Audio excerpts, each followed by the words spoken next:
Kia ora everyone, welcome to this Fabian session. It's dealing to the evidence. How do we get politicians to work from knowledge and actual evidence? The session starts from Rob Campbell's column. He wrote a piece for Newsroom which was headlined, "The Government Continues Its Blunt Refusal to Acquire Knowledge." Now there's a common disregard for knowledge and evidence by our political decision makers, but how do we actually successfully reach them? And also, how do we reach the wider public to consider relevant evidence?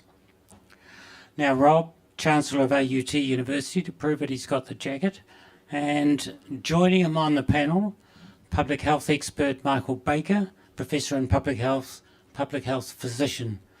And also important for tonight's discussion is Michael's role as Director of the Public Health Communications Centre, which runs a most excellent, informative, up-to-the-minute website.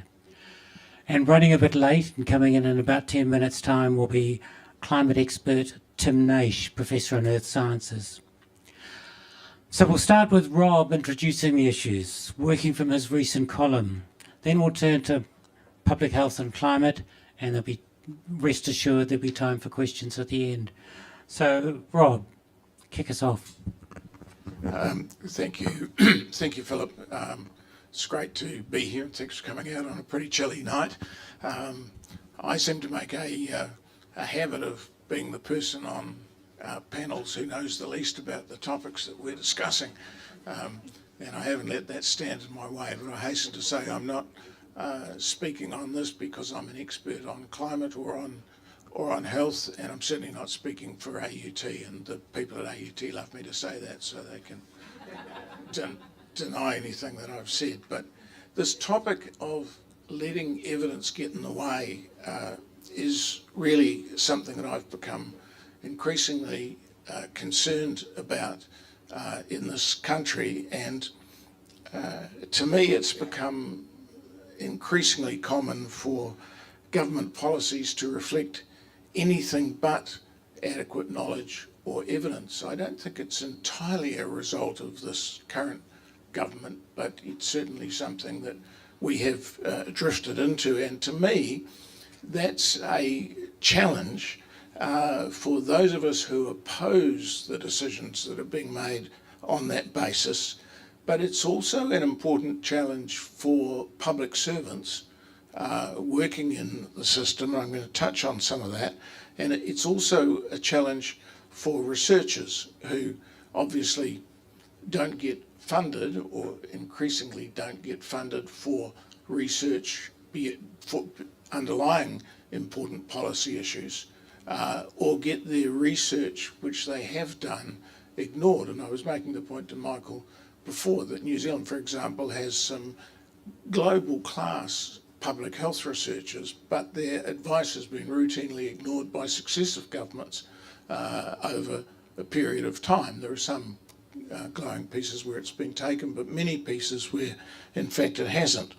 And so that's quite a big thing, something which is a challenge for those of us who are opposed to these decisions, a challenge for the public service, a challenge for researchers, but it's also become, in my view, a challenge for the concept of democracy that we have at the moment. Now, I'm not a great necessarily believer in the very limited form of democracy that we follow in this country, which I would describe as being indirect representative democracy, but that is what we operate under. We have occasional elections, we elect representatives who we anticipate will follow certain processes. Now that is a very limited form of democracy, you have to recognise, and if those people who we elect as our representatives choose not to adopt a deliberative style, but choose to adopt a simply voting power style, then that very concept and the value which is potentially in representative democracy itself gets threatened. So I think it affects all of us in that broadest possible way. So how do we know that this is happening? Well, we do because the decision makers tell us that's what's happening. It's one of the few things we can rely on that they say.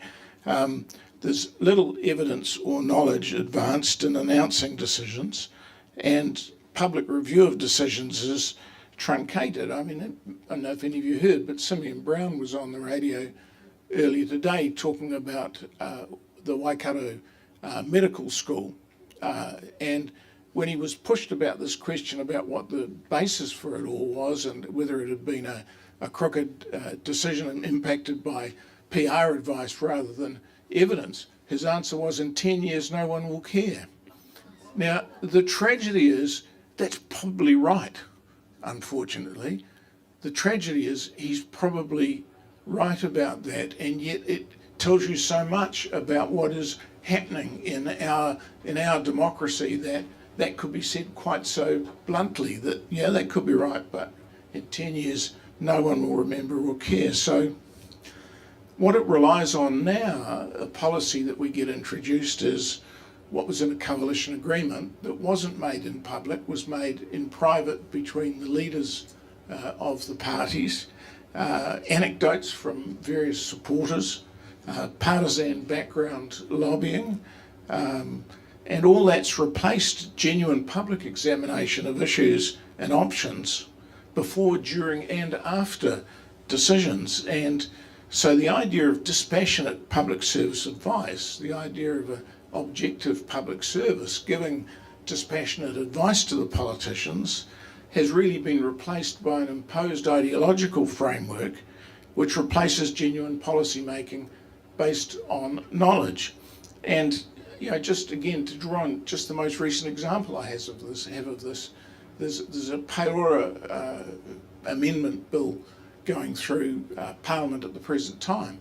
It was introduced yesterday, I think I'm right in saying, and I happened to read, because I'm a geek, the regulatory impact statement, which was all of 2 pages on it, and it was actually signed off by a guy I know, who is an intelligent man. Ora Bauker signed it. He signed it. It's public, so I can use his name.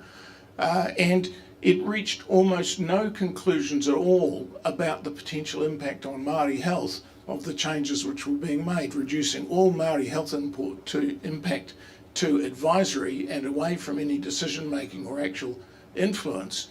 Quite honestly, I don't know, and I wrote this on LinkedIn, I don't know how he went home and slept that night, because he knows it's wrong, and the other people that dealt with it know it's wrong, and the public servants didn't bring the sort of advice that the public service should bring on something like that. There is an enormous amount of research that they could have brought to bear in a regulatory impact statement that they didn't.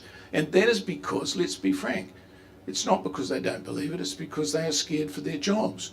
If they say things, even within the sanctity of the public service giving that dispassionate advice, they feel they can't do it. There's no other reason why good people would be signing those sorts of documents. And so what I have, and that's why I go so far as to describe all of this as deliberate ignorance. It's intentional avoidance of evidence or conflicting views, or as the Prime Minister put it, or fricking Chris Luxon, as I call him these days, called it, I don't care, when confronted with evidence about another aspect of his policies. He said, I don't care. It is what we put in the agreement that we signed with the other parties. I don't care what the evidence is. So it goes back to my point that the people actively promote this as an idea. Now, when evidence of any kind is adduced at all, it always falls short nowadays of genuine knowledge. Because you think about it, genuine knowledge is not just plucking some evidence out. It rests on some form of sustained critical examination, testing, and requires a review of various perspectives. Simply collecting data which is capable of being interpreted as supportive of a message is not knowledge. And yet, when we have debate now about things, you will find things that purport to be research or knowledge-based, but are in fact a collection of the data which supports a particular point of view. And that doesn't meet any of the normal standards of either academic inquiry or of journalism, or, nor should it, of policy making. So we've got to acknowledge that, though, and this is where I get more confused about the situation. Those are all my points. If Rob's really definite about this, it gets a bit more confused from there on, because knowledge, good knowledge, sound knowledge, will often be partial. It will be subject to change, and it may even have to allow for different interpretations. Knowledge and truth are things. Knowledge is not the same thing as truth. You can have a lot of knowledge, but it's not necessarily a truth, because truth often depends on faith rather than analysis. But it does gain validity as knowledge when it's tested enough and when it's goes through enough of a process to become knowledge, even if it is still pretty limited in terms of the inputs it's had and the times to which it applies. But without that, it's simply opinion. Without that, it's simply the kind of crap that I write once a week in a newsroom article or something. It's not evidence of anything at all. It's an opinion, and that's all it is, and often an opinion based on ignorance. I've gone a little bit long, but if I can just give another couple of minutes. Now, we all like to think that our own opinions, or the opinions of our group, are based on evidence. But there are issues with that as well, because evidence sometimes is just in the eye of the beholder. And we need to have some degree of humility about this. Not all evidence is totally compelling, and I think it's important to avoid dogmatism if we can about evidence, without abandoning the idea that knowledge, tested knowledge, is important. In policy making, there's another issue which I've thought about more since I wrote the first article, which is that of framing. We can limit the scope of inquiry to frame policies which can be implemented readily, and that can reduce scope and depth too. After all, not everything can be reduced to a cost-benefit analysis, which is a lot of what passes now when people do want to have some evidence. The evidence that's relied on is some form of cost-benefit analysis. And there's a very good study. I didn't like the rest of the book, actually, but there's a book out recently called Abundance, with New York Times bestseller list, so it's probably rubbish. But a chap called Ezra Klein is one of the authors, and part of their thesis is that one of the things that's happened in public discourse is that as these ideas of cost-benefit analysis have extended, we've tended to focus a lot of policy making research on things that are likely to happen rather than things that are unlikely to happen. And that avoids the biggest discoveries that we could possibly make. It tends to focus things on the near term, most likely, most moderate, most perhaps least change-inducing that we could ever do, and that we've, as we've framed as philanthropists and governments with short-term cycles of brought things in mind, we've tended, to the extent that we have research done, to bring it into that middle level, which is deliberately avoiding the kind of research which is likely to produce the biggest breakthroughs. The final point I want to make is this. Knowledge, I think, really is very important, but the deepest political questions, one of the questions that was asked in the blurb for this discussion tonight was, what can we do about all of this?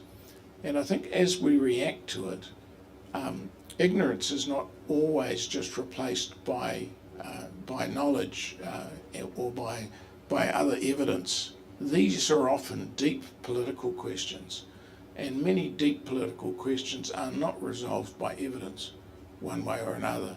They're resolved by organisation of people around philosophies and faiths and ideas that they have. Evidence is important to them, because if those fly in the face of evidence, they'll be stupid ideas, but nevertheless the ideas and the organisation is really the critical thing.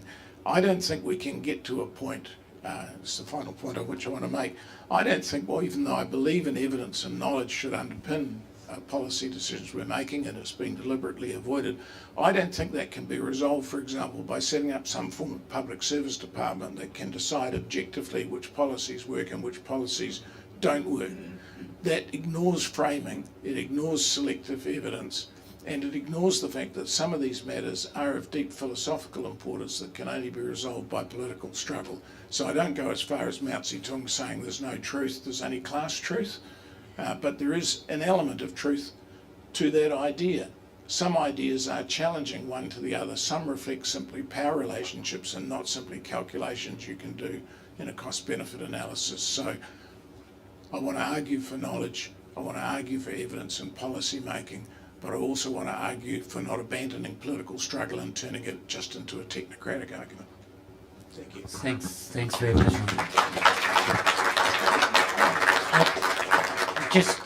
Just before we go any further, I'd invite Tim to come and join us up on the panel. Thanks for getting here, Tim.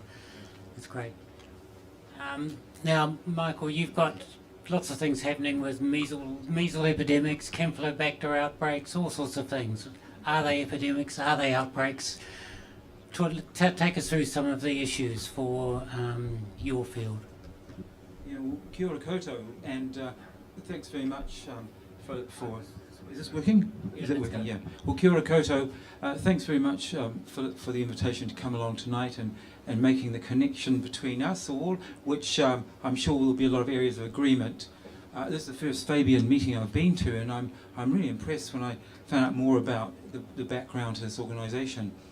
So I'm pleased that Rob has done the heavy lifting already on this topic, and as you can see, it has these two parts, and I think it's pretty evident to anyone who follows the news cycle that our political decision makers often show a lack of engagement with knowledge and evidence, and some appear blissfully ignorant, and some actually even seem to celebrate their lack of interest in evidence, as I think Rob's article summarises very well. It's a good read if you haven't looked at it yet.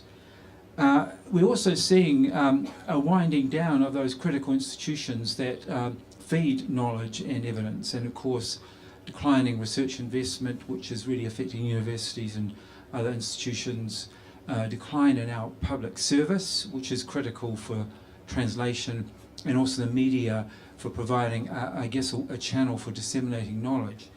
And that's obviously not just in New Zealand, that's a phenomenon in some other well-known countries. And I loved Rob's comment: the most effective response to rulers or managers acting in deliberate ignorance of knowledge is to continue to insist on its integrity, efficacy, and value in the face of their obstinacy. So I'm clinging to that hope that we should carry on and communicate knowledge. So I guess that's the first part of this proposition. The second part is the one that I'm going to spend most time on, which is the area about how we successfully reach our decision makers and the public with relevant evidence. So I started off in clinical medicine, which I really enjoyed, but then I had a time in Wellington, and I really liked the population perspective, so I switched to that field and did public health medicine and epidemiology.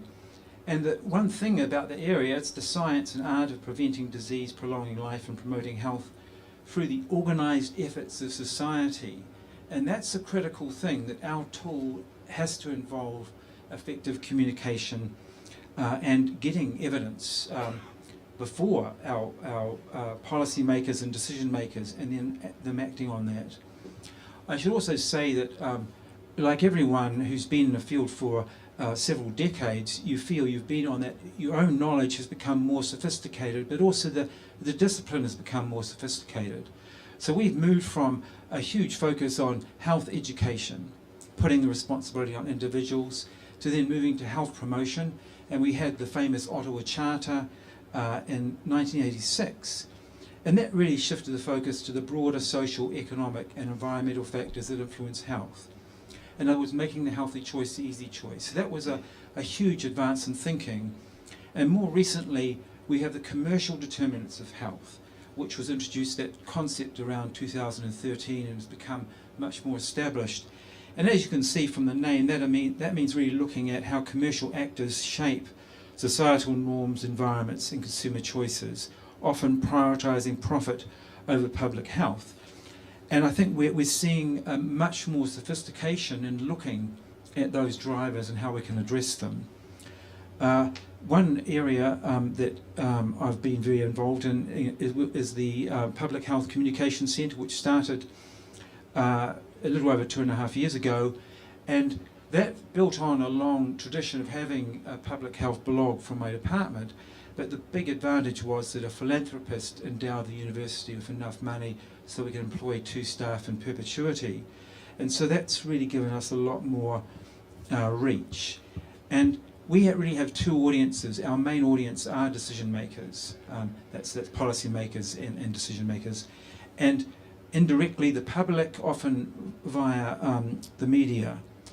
We're a bit like the Science Media Centre, and of course their role is to really look at translation of science knowledge and create a love of science and of course a love of scientists. But they are neutral about the purpose. So our difference is we add on our goals around improving health, well-being, equity and environmental sustainability. There are actually none others in the world that I know of, centres that have that focus. So lots of science media centres, but others don't have that defined goal. We try and influence the whole policy cycle. That's from agenda setting, policy formulation, decision making, and then implementation and evaluation. But it's quite interesting, the pickings in terms of our briefings. We put out about 180 of these so far. There's very little knowledge in New Zealand about implementation, science and evaluation, which I think is also telling. We're not really investing in becoming smarter and being a learning system in terms of what we're doing, certainly in the population health area. I'm deeply immersed at the moment about chicken and Campylobacter, because I just had another big cycle. It's reminded me, we've been around the block a couple of times now. That's the whole policy cycle. Because I had a good go at the poultry industry 20 years ago about the fact that they were infecting us, making us sick and killing us in quite large numbers through just basically selling heavily contaminated food. And then the regulator said, oh, you're not allowed 1 million Campylobacter on every piece of chicken now, you're only allowed 5,000 or something. And that change halved the rates in 3 months. And this had never been seen in any country before. It saved a huge amount of money. I mean, it saved about 50,000 cases a year in the community. Anyway, fast forward 18 years and we see the numbers are going up again. So I thought it was time to have another outing and on the subject, and with a fairly predictable response from the regulator. The regulator was independent when we had that last successful change, but they were now resorbed into the Ministry for Primary Industries, and they behave very much like they are for primary industries and have very little regard, I think, for public health. And so their response was scaremongering and alarmist. That's right. That was all they could say about this, us doing their job for them. A 70% rise in hospitalisations. And when we add up the impact, this infection has caused more than 600,000 infections in the last few years. That's more than 10% of the population. It's quite hard to infect the whole population at that scale, but that industry has succeeded in doing that. So we felt that it was really important that it be addressed. It's costing the country more than 80 million a year, and it's classic. That industry is absorbing the profits and externalising the costs, and that's what we need. Why we need a strong regulator to protect us from that behaviour. But one thing, once you've been seeing, and that's only one of numerous case studies of regulatory failure and the commercial determinants of health operating in a relatively unfettered way. And after you've seen lots of case studies, you realise actually you have to move upstream further and you have to look at undue influence on decision making. And fortunately we have Health Coalition Aotearoa, which is investing in a big campaign at the moment, working with the Helen Clark Foundation to really look at undue influence.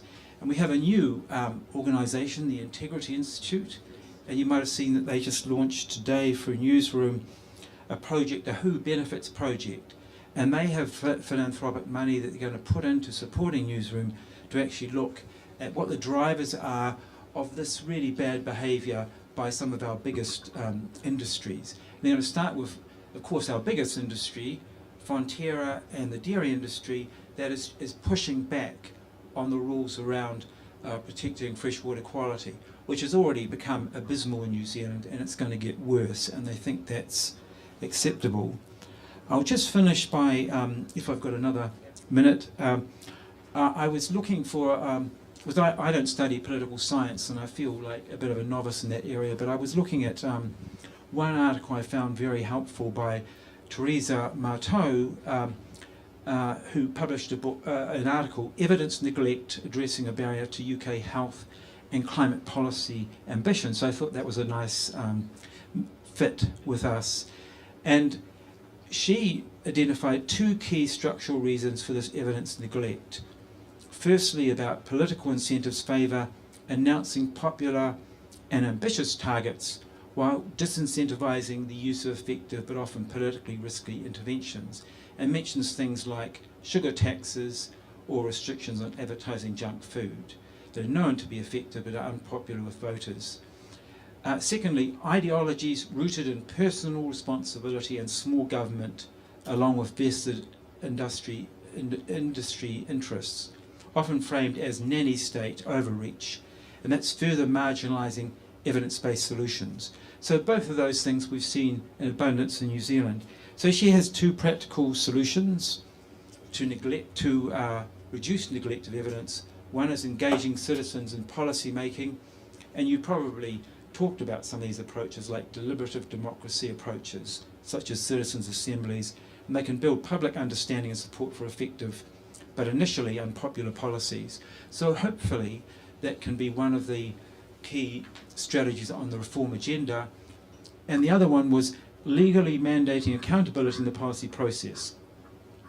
And this means that agencies are required to ensure evidence is considered at every stage, not just the final stage of evaluating outcomes.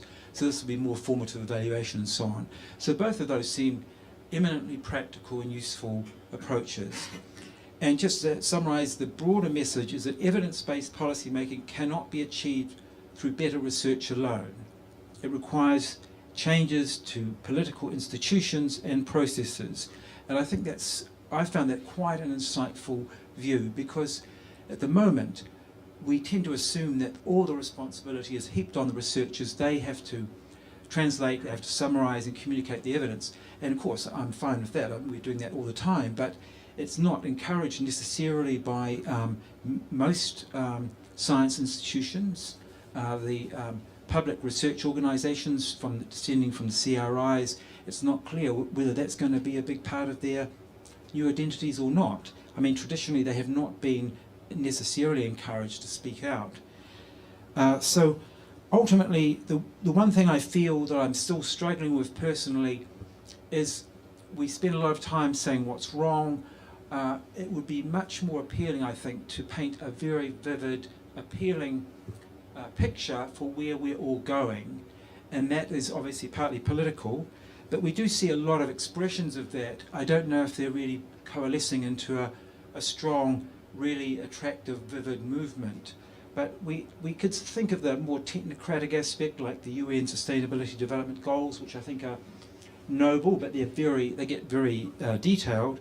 And then there's a whole lot of other terms like the wellbeing economy, donut economy.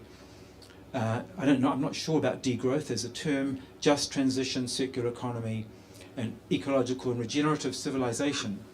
So I'm hoping that we can actually start to articulate this, because we are running out of time. We're pushing our planetary limits, our boundaries, and all of them, most of them, I mean, we've already exceeded several of them. So, well, perhaps we'll hear more about that in a moment. But thank you. Thanks. Thanks very much. And I saw Tim nodding through a lot of that. Tim, there's a lot of discussion about tipping points in climate, but there's also, I mean, tonight we're focusing on the tipping point in terms of changing people's minds. What is the tipping point? This is the 43rd heat wave this year. This is the 97th flood.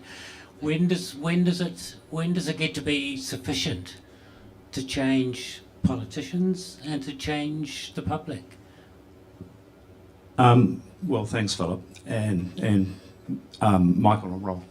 Great to be here, and sorry, completely slipped my mind, but I've been furiously writing notes, and as you can see, and taking in the comments that you've heard today. So, yeah, hopefully I can build on that with a few examples, Philip. But coming back to your, the big question, which is the one you put in your email to me, is, I can talk to you about tipping points in the physical Earth system, and we're close to breaching many of those right now with 1.5 degrees of global warming. This lack of trust in expertise, this defunding and depowering of our knowledge production around the world couldn't come at a worse time for many, many reasons.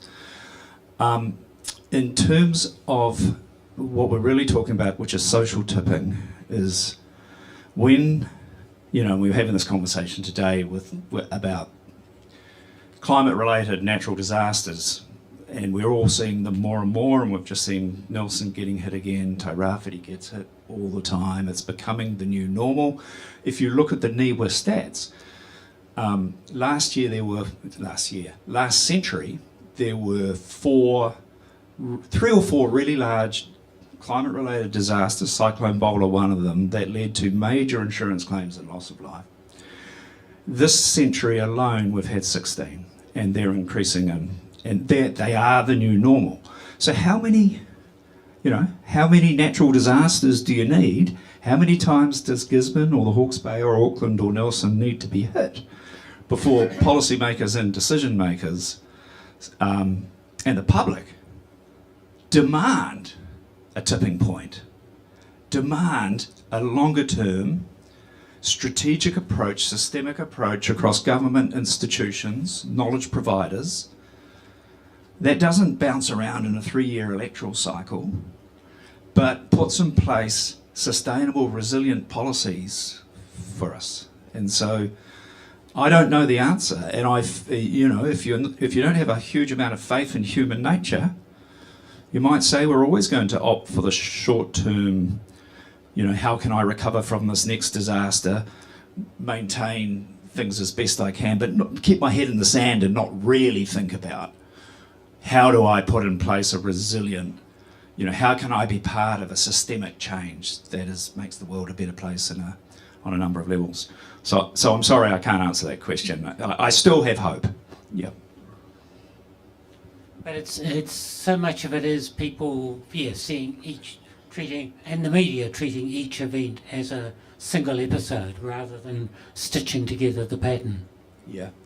And, it's politically convenient, some countries, as Michael suggested, not to think too hard about these things, to keep distracted by all the other things and the social media and the entertainment and around us. And, this is what I think we're talking about is, we need to fight against that. I've been talking to Sir Peter Gluckman about his letter he wrote on behalf of the International Science Council, because he's the president of the International Science Council, and that was published to acknowledge the threat to global science cooperation, to the institutions and the tools, the funding that supports that, and what happens to a society and a global society when you lose focus on that. I'm a climate scientist. I'm the chair of the World Climate Research Program at the moment. We are about to lose, we lost it today, 30% of the United Nations lost 30% of its funding across the board. The World Meteorological Organization, UNESCO, World Health Organization, due to the US pulling out. So right now they're trimming by 30%. And this is then undermining, the multilateral agreements like the Paris Climate Agreement, like the Montreal Protocol that removed ozone-depleting substances from the atmosphere so it don't fry from UV radiation, like the International Biodiversity Convention. All these things rely on the global commons related to international scientific collaboration. This is being completely undermined and completely affected And okay, I get the US position. All right, maybe we've carried the can for, we've done our share for too long. I don't think that's the politics driving it. And yes, others are now stepping up in the European Union and elsewhere to shore up the global commons. But we have to push for that. We have to keep fighting for that. Otherwise, the question you asked, I'm not sure we'll be able to, deal with it. Sorry, Philip, if that's a bit of a long-winded answer. And we are getting uncomfortably close to a number of tipping points. Yeah. Can you just tell us briefly what's happening? Yeah, okay, so we keep having these records broken, not in the right way, and so this year the World Meteorological Organization put out a State of the Climate report. We've hit 1.5 degrees of global warming, and that's not an accidental guardrail, that's not an accidental number, that's a number based on, that's policy based on science evidence that says if you warm the planet beyond that, you're going to do dangerous things to the planet that are not good for any of us. That's why it's enshrined in the Paris Agreement. So we're there now. There's no way we can avoid 1.5 degrees of global warming. There's no magic panacea. There's no technological solution, and now we're charging on. One of the reasons that we set that guardrail was because even back 10, 20 years ago, and the IPCC have been putting out these climate reports for 30, 40 years now, so we can't say we didn't know. The evidence just gets stronger and stronger, but one of the reasons it's there is because it's a tipping point. Once past 1.5 to 2 degrees of global warming, you get the irreversible meltdown of the Greenland ice sheet, you get the irreversible meltdown of the West Antarctic ice sheet, you lose all the sea ice on the planet, you lose all the glaciers on the planet, you lose the permafrost that freezes in methane and gas in the Arctic and the boreal that could be released to the atmosphere, supercharging global warming. 1 billion people cannot avoid being impacted by sea level rise from what we've done so far, who live on the world's coastlines. And 2 billion people who rely on the freshwater resources of our high mountain regions will have no ice. So you can't say it any plainer than that. We have a massive existential crisis on our hands, but we have polycrisis, as we're hearing. There's crisis everywhere. And at a time when we need multilateralism, a time when we need our institutions and governments to be working together, we're going absolutely in the wrong direction. Rob, do you want to talk a little bit about the impact of our good friend Donald Trump, but Trumpism, if you like, not just on the states and on the big institutions, but on this country? How far are the attacks on science? He doesn't want research into climate change because it might produce inconvenient truths. He doesn't even want weather forecasters. He's attacking medical research. He doesn't want anything to come out about vaccines. How is that spilling out of the United States and affecting us? I think that Trump and other mini Trumps around the place are a result, not a cause. Frankly, they're causing things, but they're largely a result in my view. And I think it's important at meetings like this that we turn the attention back to ourselves. I think that socialists and social democrats are significantly to blame for all this, because we have taken a view of history that we're at a late stage of capitalism when we're not. What we're discovering is that we're at an early stage of capitalism. We think, if you take the traditional socialist view, enclosures of the commons that took place led to industrialisation. We've had gradual enclosures, more privatisation of other spaces, and that we're at some kind of end point of this. But in fact, objectively, we're at an early point of it.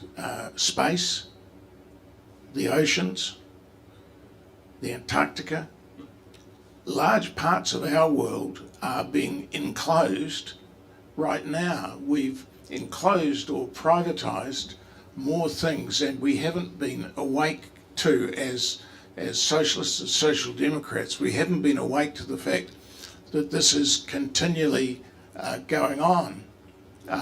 Just give a really trivial example.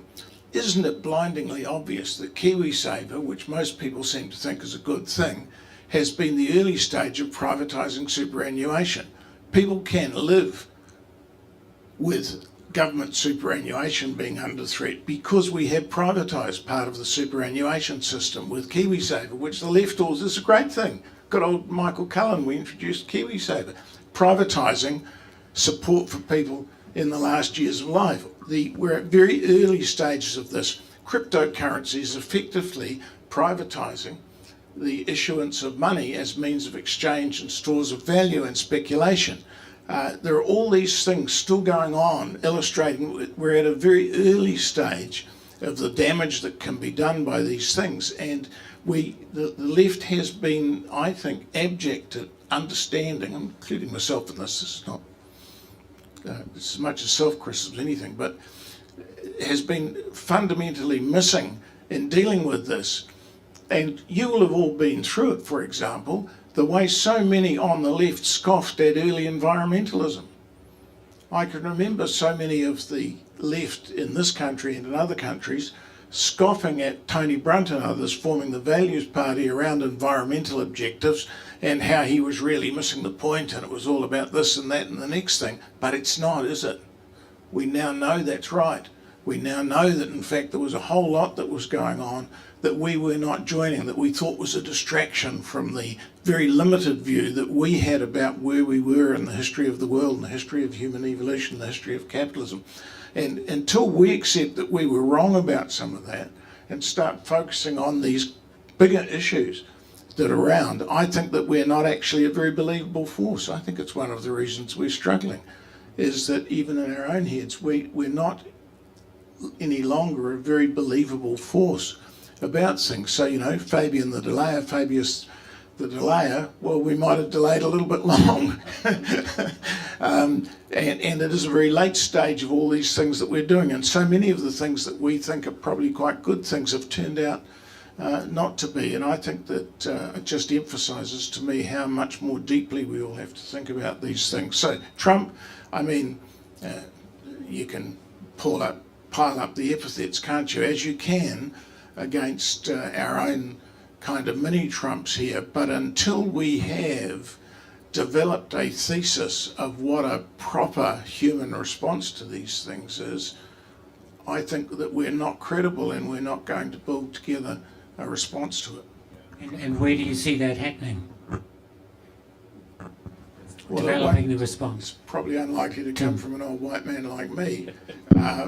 But I do believe that in the human spirit, basically, because I do believe that out there amongst those people who are suffering more intently from this than we are, that you're likely to find it. The truth, take simple things like health. One of our problems with the struggle for health is that most people in New Zealand have a good health system. If they're insured, if they've got money, a very large number of people in New Zealand have got a very good health system. There's no point in us rabbiting on about the whole health system is bad when it's not bad for most people. It is bad for many people.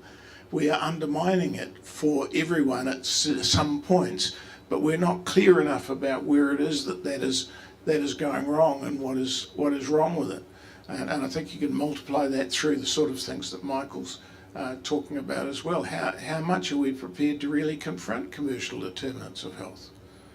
Which the left has been really unwilling to take on.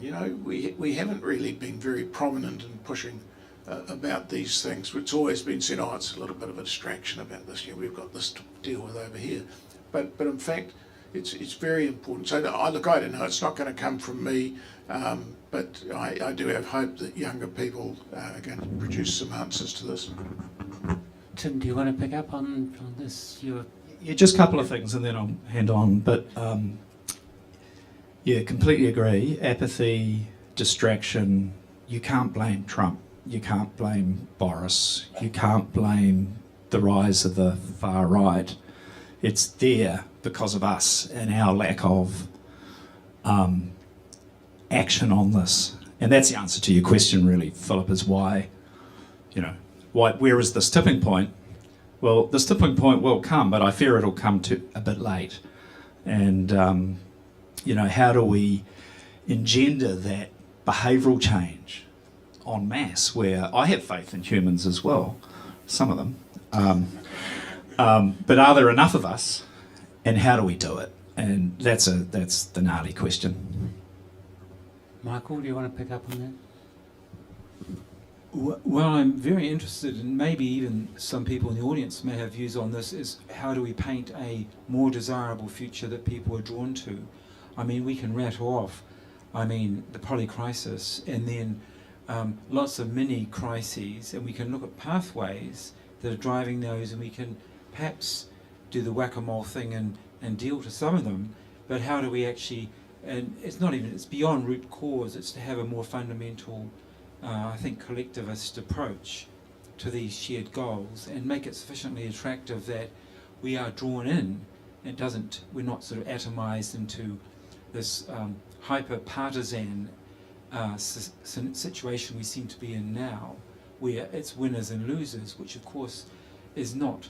We're all going to be losers if we don't, and I absolutely agree about the planet, the shared planet, and those planetary boundaries. It is so critical, but we do have to paint some pathway and a picture for people that's going to draw them in. I don't know where that vision is coming from, and obviously it's not just a vision, it has to be also deliver significant stepwise improvements for everyone. But where is that coming from, that vision at the moment? I'll give it back to you, Philip, but I can't help thinking, and I get asked this all the time, what can I do about climate change? At an individual level, what can I do about my carbon footprint? There's a heck of a lot you can do. But the scale and rate at which we have to change needs political and governmental and institutional leadership.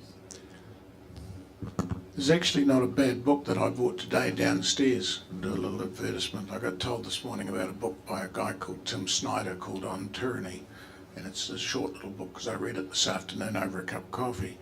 But it's quite good, and it is emphasising how much we can do personally and how much we can do as groups like this to refuse to ignore people that want to do things on the basis of no evidence, how we can in fact promote and discuss and do these things ourselves. And in fact, it may not be enough, but it may be the only thing we can do, not only to oppose tyranny, but to avoid these adverse outcomes. So it's quite a positive story in many ways, on Tyranny by Tim Naish.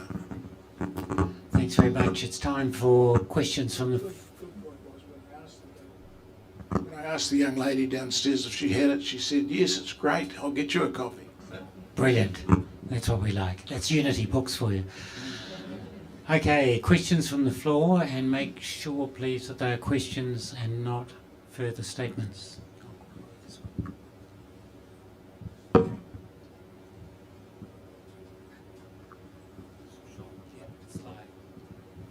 Good evening. New Zealand as a colonial society, the European aspect of it, is very much I can do it myself. And we like to talk about the politicians doing what they want to do themselves and being ideologically driven, but it's the root of these kind of societies. I've experienced people who are broken-hearted because they can't service their own car anymore. And people my generation, their parents, if they were New Zealanders, fixed their own cars. But that's gone. But the value system that says this is a good thing hasn't gone. And so we need a new story. And I think Jacinda Ardern had a good story for a while, but she lost it. Somebody created that story for her, and where do we find those people?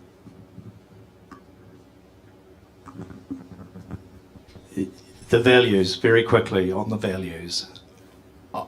I don't think we still have them as Western European colonialists. I was working with two Maori PhD students today who are setting up their theses. Their maraes are on, their PhD theses, their maraes are on Tauranga Harbour and really close to sea level, and there's lots of issues they're facing. But their values of whakapapa, of where you've come from, where you're going, their values of kaitiakitanga, their values of manaakitanga, all those values are also human values and Western values that around community, around our ancestry, around looking after each other and caring for each other. And whether you want to blame it on neoliberalism or whatever you want to blame it on, we've lost those values, and unless we regain those values and think multi-generationally and systemically, and so I think we've got a lot to learn from our Māori colleagues, partners, friends that we work with in this space. Thank you.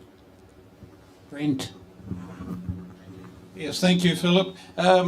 Yes, breaking news. Just as I was turning off my phone for this fantastically enlightening talk, this news flash came through. EPA, the Environmental Protection Agency in America, is said to have drafted a plan to end its ability to fight climate change.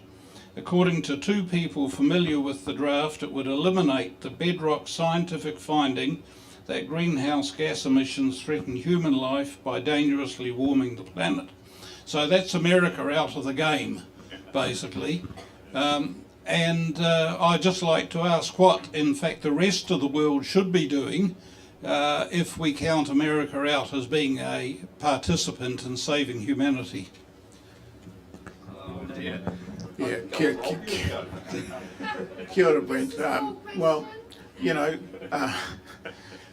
we lived for a long time declaring most of the world to not be part of the world in the Western tradition.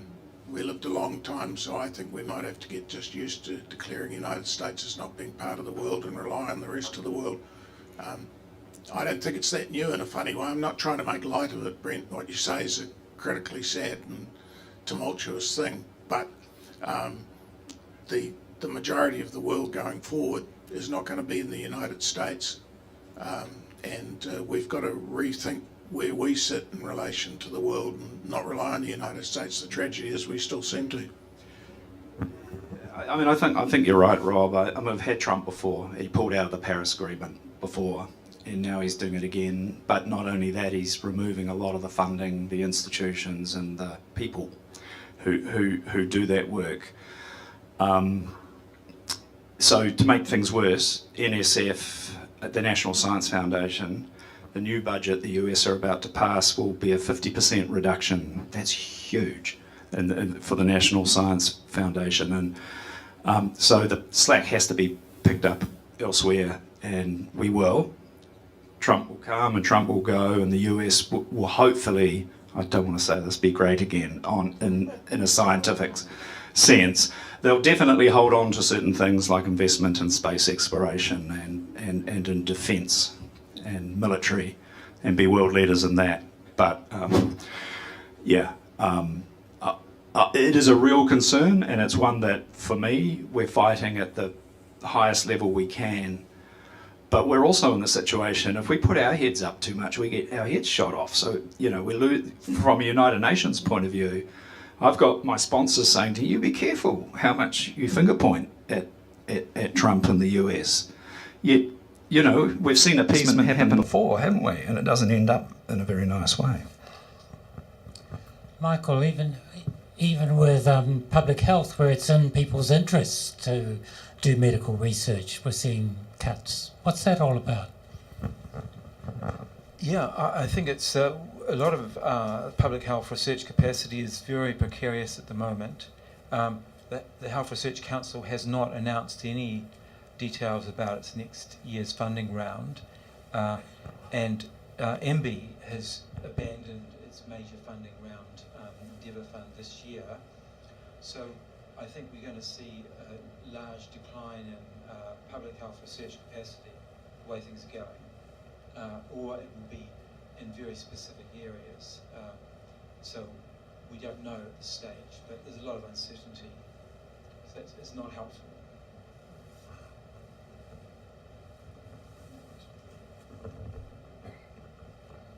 Just before we opened up, Michael, you were making some very interesting points to me about our lack of focus in our research on systemic issues. Maybe you could just expand on that a bit, because I think it is really important. We've tended to focus a lot of research on specific issues and not enough on systemic issues in our health system.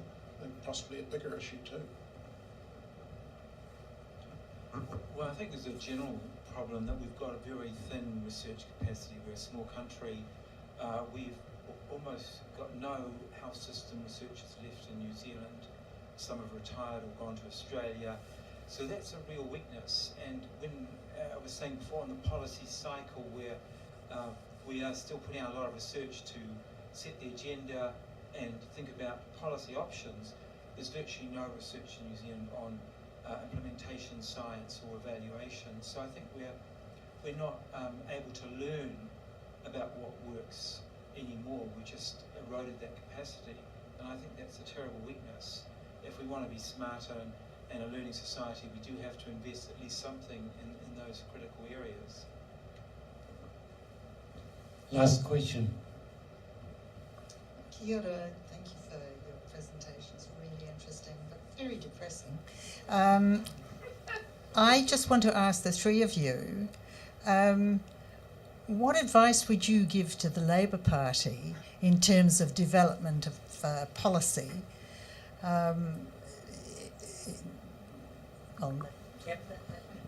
Well, I'm holding the microphone, so I'll go first. I've been talking to the Labour Party and James Shaw for quite a long time, and generally we see eye to eye. But on climate change, it's a whole different crew now. They're in opposition. A lot of what James did is being deconstructed, and our climate change policy and that sort of thing. But we have to take that long-term systemic integrated approach to whether it's the health system or whether it's putting in place sustainable long-term adaptation strategies for the climate resilience of New Zealand. We need governments to be brave and to not kick it around like a political football. So, I think we don't always give them the credit. They do know what the good policy is. They just struggle to implement it.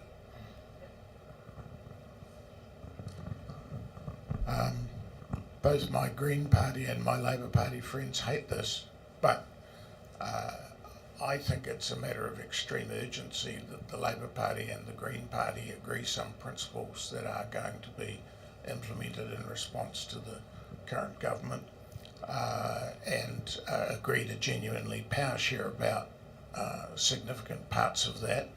They need to get off the back of Te Pāti Māori, which is expressing a quite different point of view, but a thoroughly legitimate point of view, which is they should respect and not expect the Māori Party, Te Pāti Māori, to be necessarily drawn into their framing and position for that. They can be supportive without that, but the Green and the Labour Party have to find some fundamental principles that they can agree on and move forward on with the various parts of civil society, including the trade unions, but many other parts of civil society as well that can be combined into that, because it can't be, it should not be beyond the capability of politicians to build on the widespread discontent and understanding that there is amongst civil society about many of these issues and not find a simple set of responses to it.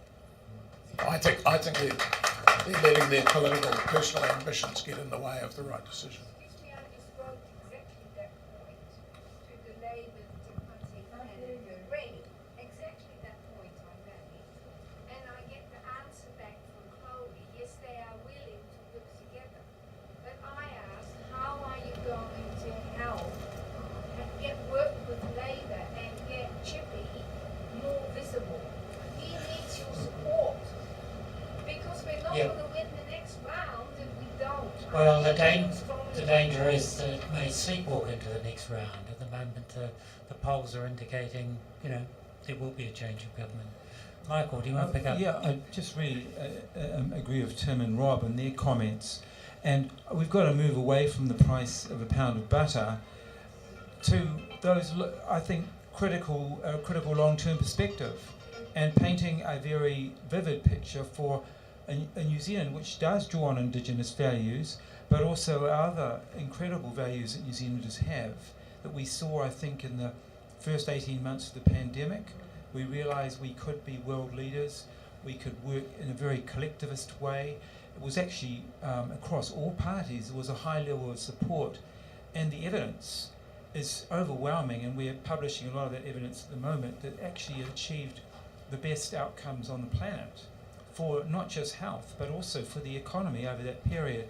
And yet, I don't know why the Labour government isn't owning that, and I don't know why we're not actually building on our incredible legacy of success in New Zealand in so many areas, and we have this created a feeling of that we are not empowered to take control of our future. We do need a longer term horizon, and I think it has to embrace obviously greater equity and greater sustainability, and I think there's so many vivid reasons why that is, and the alternative is unthinkable.